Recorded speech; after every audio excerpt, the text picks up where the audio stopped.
Story time of how an air conditioner and a bowl of noodles made my boyfriend and I cancel the rest of our Mexico trip early. So my boyfriend and I book a 2-week vacation to Mexico. Surprisingly, neither of us had ever been there. 10 days in Tulum, 5 days in Playa del Carmen. The 10 days in Tulum were picture perfect. Amazing hostel, amazing food. We met the best people. It was great. Then we go to Playa del Carmen. We check into our Airbnb. It's amazing. It's so cute. I'm posting it up on my Instagram story. Everyone's asking me for the link. It's so cute. I know. We hit that sweet aircon, okay? We're on like an upper level and it's hot. I mean, we're in Mexico. It's super hot in the room. We hit that aircon and after about half an hour to an hour, we're like, it's hot air coming out of there. Like our aircon is just not working. So I just text the Airbnb host and being like, hey, is the aircon broken? What's going on? She replies promptly. She's super apologetic. She says somebody will come to fix it. This begins the air conditioner saga. Someone comes, fixes it, great. We go out for dinner. We come back, bed is soaked. Bed is absolutely soaked in water. So I send a little message to the host. Let's call her Louise. I say, hey, Louise, our bed is soaked. You know, the air conditioner must have leaked.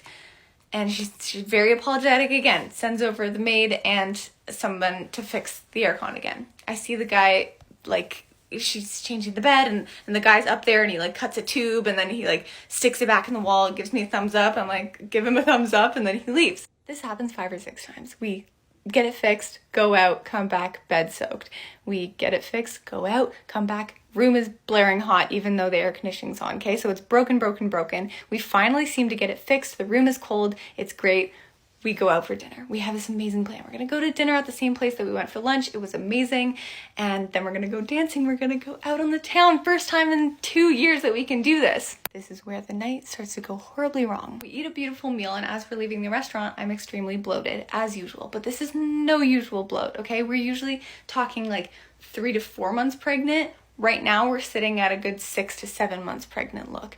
And I'm like, if we're gonna really go dancing tonight, we need to go and lie down in the room for me to be okay. And Kyle's like, I don't think we're gonna make it back out if we go back to the room. Let's just slowly walk and see if you digest, and then maybe by the time we come across the place, then you'll be ready to go, ready to dance. I say, cool. Holy shit, it goes downhill from here. So we're walking, and I actually happen to see an actual pregnant woman pass, and she's rubbing her belly, and I'm like, that's genius. That is so genius. Like, think about this, guys. If you're ever bloated in public, you let it hang out and you just rub your belly like you're pregnant. So I was just doing this. We were walking. I was joking about it. I even took a video. I can post it at some point if you guys want. But like, I'm super pregnant looking and I'm rubbing my belly and I'm walking. And then my stomach starts hurting in a way that it has never hurt before. Okay. It's like, it's moving and I'm like, ooh, that doesn't feel so good. I take a little pause and this is ramping up quickly, okay? This is not normal pain. This is not normal bloating pain. I've never experienced pain like this in my life. And I've had a lot of stomach issues in my life, okay? So I'm telling Kyle how I'm feeling and he's like, hey, screw dancing. We're gonna go another night. Let's go right back to the room and make sure that you're feeling okay. So we turn around, we start walking home. I realize how far we've walked and we've got a trek ahead of us. I am breathing heavy. I'm sweating. I mean, I'm already sweating because it's Mexico, but I'm really sweating, okay? I like have to sit down on benches. I feel like a T-Rex is ripping my stomach apart. I'm almost in tears and I've got a high pain tolerance. It takes a lot to make this girl cry from physical pain. I cry like a baby emotionally, but that's besides the point. So I am using every ounce of my toughness to just make it back to the room. Just make it back to the room alive. Somehow I hobble all the way back to the Airbnb. I walk in and boom, that cold air hits my body. The aircon is working. I'm like, yes, beautiful. That's just what I need when I'm just feeling disgusting. I beeline it to the bathroom. I throw up and shit my guts out. If you're at all grossed out right now, do not listen to the rest of the story. That noodle bowl that was just so beautifully sitting in front of me like an hour before, not so pretty anymore. My body said absolutely not, get the fuck out. And let me be clear, this is not my first time around the block getting sick while traveling. I've traveled a bunch, and when I was 18, I was in Bali for months and I got sick on my 19th birthday and ended up convulsing, hospitalized, needle in my ass. That's a story for another time. I can tell it if you guys want to hear it, but for those of you who know that entire story, this story that I'm about to tell you, I'm about to finish, is debatably crazier than that one. Anyways, after I'm sick in the washroom, I feel better. Kyle and I start watching Netflix, the aircon is going. We feel like we're thriving. Everything's good for an hour, and then it's not. Like I said, we're lying down, we're watching Netflix, I'm starting to feel so much better, and then the air conditioner starts making a hissing sound. We hadn't heard this sound before. I'm thinking there's no water dumping on us, and it's still putting cold air out, so we're probably fine, until the room starts to get filled with a sweet, sort of musky smell. At this point, I start to feel worse than before, if you can believe it. I become violently ill, so much worse than the first time. I am in the bathroom, Kyle's Googling what this could be. I come out just to grab some water, and Kyle says, the room is being filled with toxic gas. We need to get out of the room now. What do you do when you have violent food poisoning and the only bathroom you have access to is filled with toxic gas? I'll tell you what I did. I brought that sweet bin that I had been puking in, brought it out to the hallway. Kyle brought me some pillows and bedding from our bed and created a little makeshift bed. So I'm lying down in the hallway, puking my guts out, worst stomach pain of my life. Kyle's Googling Freon poisoning and coming to the conclusion that there's absolutely no way in hell that we can stay in that room tonight. There's nobody who can come and fix the air conditioning that night because it's like 11 or 11:30 p.m. at this point. I'm telling Kyle, please, can you call your parents? Can you ask them if they can call Air Canada on our behalf and switch our flights for us? We need to get out of here. I am not well. Like, I'm not okay. But obviously we weren't going to be able to get a flight out the next day or maybe for the next 2 days. So we had to figure out a sleeping arrangement for that night because I couldn't lie down in the hallway and shit in the hallway and vomit in the hallway, even though I was, because our room was filled with toxic gas that was gonna poison us. And by the way, Kyle looked up like all the symptoms of Freon poisoning, and it's vomiting, diarrhea, headaches, like all of the symptoms, stomach pain, like all of the pains that I was having. I was like, am I even food poisoning? Is this Freon poisoning? I don't even know at this point. So then Kyle goes out at midnight by himself in Mexico to find us a room. So Kyle, the absolute saint that he is, starts roaming the streets looking for a hotel that has a room available. He's going from hotel to hotel. He keeps getting turned around. I'm anxious because I had heard stories from my friend who's living in Mexico that like men are not supposed to walk alone at night. Obviously, women are not supposed to walk alone at night, but also men are not supposed to walk alone at night because people get mugged and police stop them and like take all of their money and IDs and shit. So I was nervous, but honestly, most of my energy was going towards just not dying. So obviously I don't really know what's going on behind the scenes. Maybe we can get Kyle to come on and tell his full side of the story. But essentially he goes to a few hotels and the second or third one tells him, oh, our sister restaurant has a room for you. So he says, great. And the guy says, you have to pay me now and you have to give me an ID and you have to sign this contract to book it. And Kyle's thinking, okay. He opened this wallet and he gives this man all of the money, every single dollar that he has in his wallet. He gives him his ID. He signs his contract in Spanish. Kyle's looking at it. He's like, can you translate this? And the guy's going, no, it's not too important. This one says that you can't have guests, but it's not too important. So he's signing a contract. He could be signing his life away. We're obviously so desperate at this point, and he just knows that we need to get another room. So he's putting his faith in humanity. This guy says, my boss is gonna come pick you up, take you to your Airbnb, pick up your girlfriend and your stuff, and bring you to your new hotel. Kyle, he says, okay. All of a sudden, Kyle comes back. I'm like, what's going on? He's like, I got us a room. There's a car downstairs. Let's go. He like puts a mask on, goes into the room. I have to run into the bathroom. He's like trying to put a mask on me. I'm like throwing up. It's not a thing. I'm like, whatever, fuck the poisoning gas. I'm already poisoned, whatever. So he's throwing all of our shit in a bag. He's like, we can't even bring everything tonight. Like, I'm gonna come back and get this stuff tomorrow. He brings like just our most important bags, and I try to make it down the stairs. I am so weak at this point. I somehow make it down the stairs, and outside there's a car waiting for us. I get in the car. I don't ask questions. I'm like, Kyle's got my back. There are 3 other men in this car, and I don't know what's going on. They take us to our new hotel.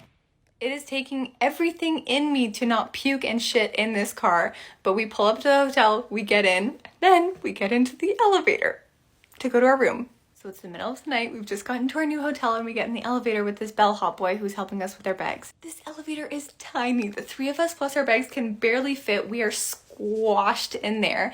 Kyle starts to try to make small talk with the guy and he does not speak any English, so it is silent. And I don't hear any elevator sounds. It starts going up, but there's no sounds. The numbers aren't going up and I'm thinking to myself, I don't have much time left in me before I start spewing from both ends in this elevator. And I'm looking at this bellhop boy and I'm thinking, sir, you don't speak English. I can't even explain myself. If I start shitting on the floor and vomiting on my suitcases, you are gonna be like, what the fuck, miss? What is going on? We are in this elevator for so long, I start to panic and you guessed it, we get stuck in the elevator. Just kidding, but can you imagine? Can you imagine? I literally get stuck in this elevator with food poisoning and this poor bellhop who doesn't speak English and I'm just both hands all over the floor. Anyways, we're in this elevator for like, obviously I don't know the exact time. It felt like a minute and a half, okay? We eventually make it up. We get to the room. I beeline it to the bathroom. I sit down on the toilet. I look next to me. No garbage bin. I say, Kyle, I need a garbage bin now. He's like, what bathroom doesn't have a garbage bin? He's looking all over the hotel. He can't find one anywhere. I have no choice at this point.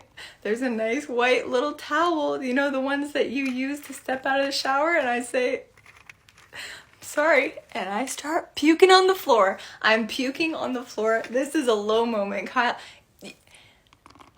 you know that the love that he has for me is not superficial. When he walks in to give me a bin and I am shitting and puking on the floor. Oh, so he gets me the bin and one of the worst nights of my life begins. Yes, it begins there. At this point, I'm being so graphic. This is such an interesting way to start a new TikTok account. Anyways, I am vomiting and shitting water. I have nothing left in my system. It is clear. Both ends completely clear water. Okay? This is way worse than Bali. I keep trying to hydrate because I have my like nurse mom and sister's husband. I have a lot of nurses in my family. I have their voices in my head. Stay hydrated. So I keep on trying to drink water. The second I do, I'm puking. It's literally, it's probably upwards of 30 times at this point. So now I'm in this vicious cycle of I know I need to hydrate, but every time I hydrate, I am so violently ill.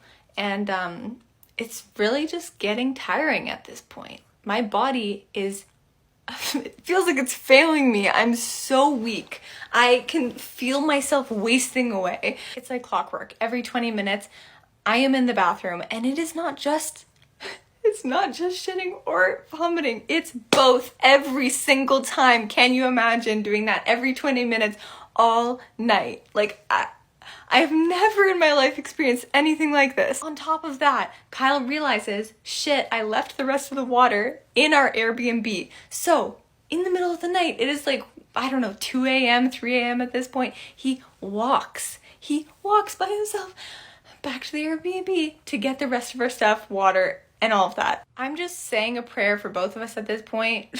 For me, that I am alive when he comes home, and for him that he makes it there and back alive. This was genuinely one of the most physically and mentally challenging things I've ever had to go through, and I made it through with a good attitude because of mindfulness. And I'm gonna make a whole video on this because I genuinely think you can make any situation more bearable with mindfulness. Anyways, it's literally nonstop all night. Poor Kyle needs to just listen to me all night. We came out of this experience so much stronger, let me tell you. The next morning, he goes out to the store, he gets bananas, potato chips, and Gatorade, like just things to try to get like salt and calories and just anything into me. I'm drinking the Gatorade, I'm throwing up the Gatorade, I'm eating the bananas, I'm throwing up the bananas. I cannot keep anything down. At this point, I have thrown up 3 gravel. We ended up getting our flight changed to the Sunday. This started on a Friday, so I had all Saturday to continue being sick and then Sunday to get well enough to board a plane. I was so weak, I couldn't sit up by myself. I couldn't walk.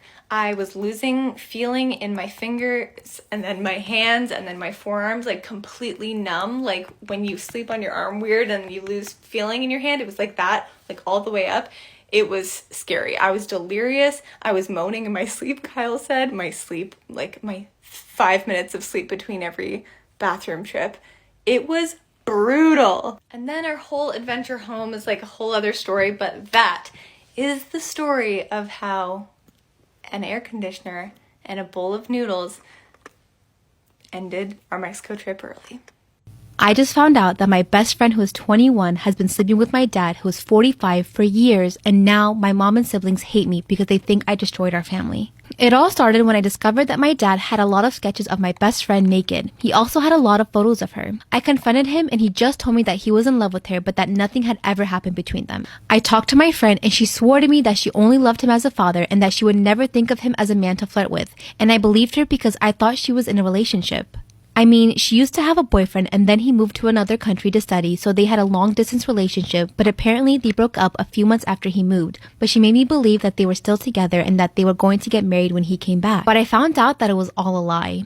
I went to her apartment and saw that my dad's wallet was on one of the shelves, and I asked her what his wallet was doing there, and she told me that he went there to talk about me. I believed her again, but then I asked her if I could stay in her apartment for the night and she said no. She was extremely nervous telling me no, so when I went home, I sent an Instagram message to her supposed boyfriend and he told me that they broke up years ago and I should know why. He told me he broke up with her because she told him that she slept with my dad and she was no longer a virgin. I was in complete shock. I went to her apartment the next day without telling her and my dad was already there. I told her everything her ex told me and she didn't say a word. She just sat there crying like an idiot, and my dad told me he was sorry but that it just happened and that their marriage broke up when my mom got pregnant with my youngest brother on purpose so that he wouldn't break up with her. But honestly, nothing of anything they've told me matters to me. I feel like a fool. They have been sleeping together for more than 3 years and I was helping them without knowing. She was like a member of the family, and every time she went to my house, I used to tell my dad to drive her to her apartment so that she could arrive safely. And when he took longer than he should, he said that there was a lot of traffic or things like that.